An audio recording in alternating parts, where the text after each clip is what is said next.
बिस्मिल्लाहिर्रहमानिर्रहीम। आज मैं अपनी दोस्त से मिली थी ज़ाहिदा से, तो उसने कहा कि उसने काले चने बनाए हैं और उसने अपनी बहन से सुना था।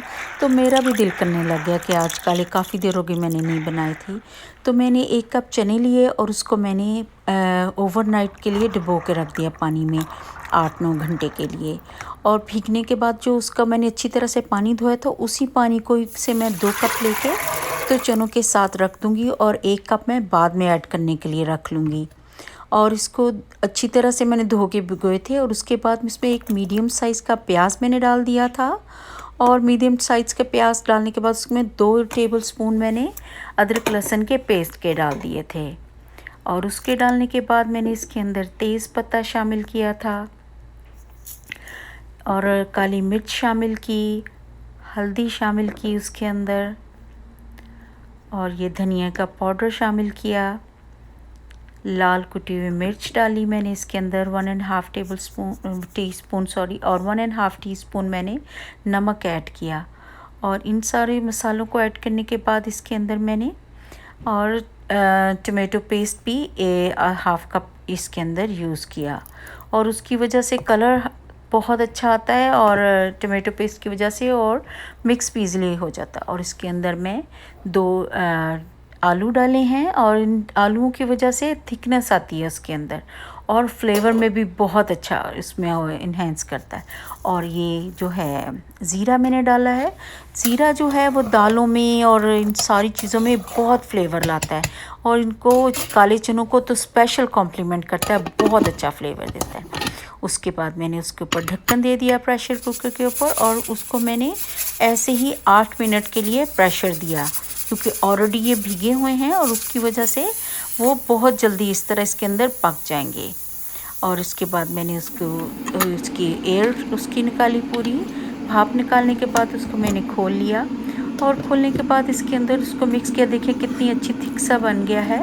और इसको इस तरह करने के बाद मैं इसके अंदर से आलू जो हैं वो ऑलरेडी बहुत अच्छे पक गए और इसको इसके अंदर से रिमूव कर दूँगी। और रिमूव करने के बाद एक अलग बर्तन में रख के तो उसको मैं मैश करके इसके अंदर ऐड करूँगी। और इसी की वजह से इतनी शानदार ग्रेवी बनती है जिसकी कोई हद नहीं। और अब इस देखिए मैं इसको मैश कर रही हूँ। आलू को मैश करने के बाद फिर से उसको मैं चनों में ऐड कर दूँगी। अब इसके अंदर मैंने ऐड कर दिया है और इसको ऐड करने के बाद 1-2 मिनट के लिए मैं पकाऊंगी। और पकाने के बाद फिर इसके अंदर मैं ऑयल शामिल करूंगी, ताकि उन्होंने देखें बहुत अच्छी ग्रेवी सी कितनी अच्छी बन रही है उसकी, क्योंकि थिकनेस आलू की वजह से आती है। और ये भी मैंने अपनी किसी दोस्त से लर्न किया था, थैंक यू सो मच। और उसके बाद फिर मैं ऑलिव ऑयल शामिल कर रही हूँ। ऑलिव ऑयल खानों में बहुत अच्छा देता है और इस आपको और चनों के इतने बेनिफिट हैं जिसकी कोई हद नहीं, मैं आपको एंड में बताऊंगी। अब इसको आप अच्छी तरह से भून लें और भूनने के ऐसे ही 2-4 मिनट। अब मैंने हरी मिर्चें शामिल कर दी हैं। हरी मिर्चें भी इसको बहुत अच्छा, हरी मिर्चें किसी भी खाने को बहुत अच्छा कॉम्प्लीमेंट देती हैं और फ्लेवर आता है उनका बहुत अच्छा सा। आप देखें बहुत अच्छे, इसको मैंने 4-5 मिनट के लिए भूना है और देखें कितनी अच्छी थिक सी उसकी ग्रेवी बन गई है चनों की।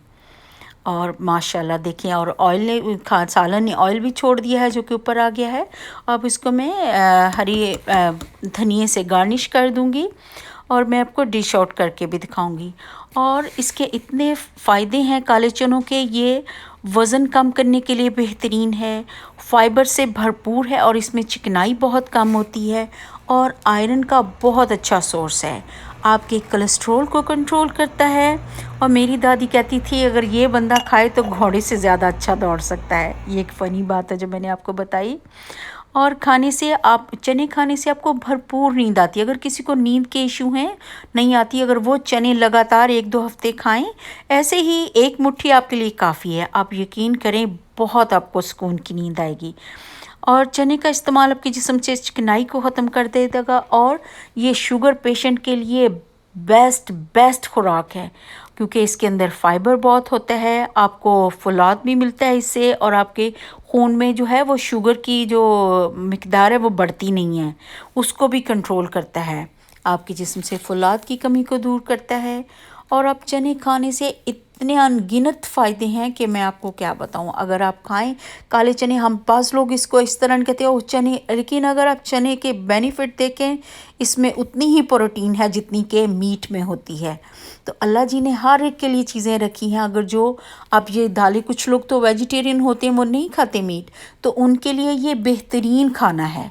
चने, सफ़ेद चने, काले चने, जो भी आप खाना चाहें, जो भी आपको अच्छे लगें, बेहतरीन खुराक है। ज़रूर ट्राई कीजिएगा और मुझे बताइएगा। और जज़ाकल्लाह गाइस मेरी वीडियो देखने के लिए। थम्स अप दें अगर आपको अच्छी लगी है मेरी वीडियो। प्लीज़ सब्सक्राइब करें मेरा चैनल और थम्स अप ज़रूर दें प्लीज़। और मुझे आपकी हेल्प की ज़रूरत है। Excuse me guys. अपनी दुआओं में मुझे याद रखें और जब भी खाना बनाएं, जिस वक़्त भी बनाएं, दुरूद शरीफ पढ़ते रहें। उसके अलावा भी आप दुरूद शरीफ पढ़ते रहें सल्लल्लाहु अलैहि वसल्लम। आपके खानों में बहुत ज़ायका आएगा। जज़ाकल्लाह गाइस। अल्लाह हाफ़िज़।